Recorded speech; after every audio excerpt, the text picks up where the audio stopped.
Hi guys! Once again, welcome back to my channel.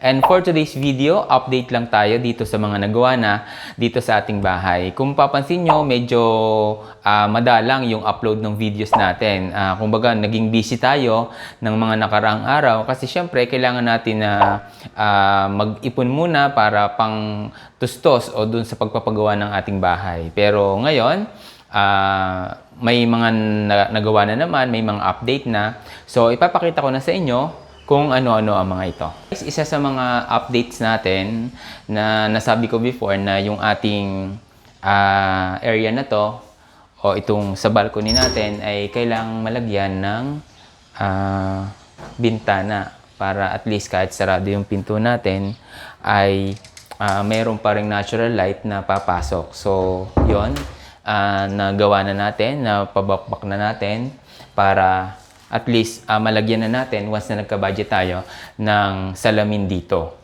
Para yung natural light, kahit sarado ang mga pintuan natin sa ating kwarto at saka yung pintuan natin dito sa balcony ay natural na may liwanag pa din.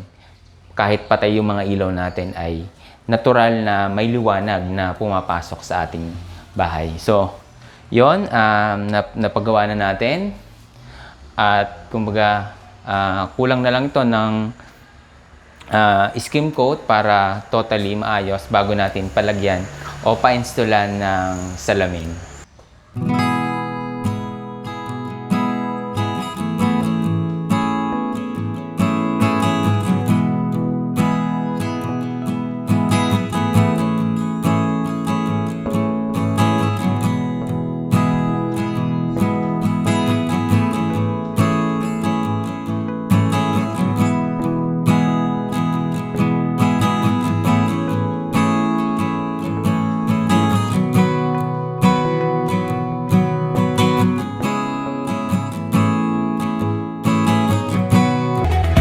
Bukod guys dun sa taas na update natin, i-update ko din kayo dito sa may CR natin dito sa baba. Actually ito ay pinabakbak natin o inalis natin yung dating nakalagay dito at pinalta natin o ininstalla natin ng panibagong palitada. Kumbaga yung existing na nandito ay inalis natin, as in binuwag natin. Tapos, naglagay tayo ng hollow blocks at in-install uli natin ng panibago para doon sa mas matibay na parang pundasyon na din to. So, yun yung guys, yung gusto kong ipakita sa inyo na doon sa last video natin ay sabi ko na ito yung ipapalagay natin, ipapaayos natin. So, yun, naayos na din siya. And, nailipat na din yung isang bintana, 'di ba? Nasa bandang loob pa rin yung bintana ng ating CR. So, pinaayos na natin at ipinalagay na natin siya sa likod. So, yan guys. Ito na yung bagong kabit o bagong lagay na pader para sa CR natin. So, yan.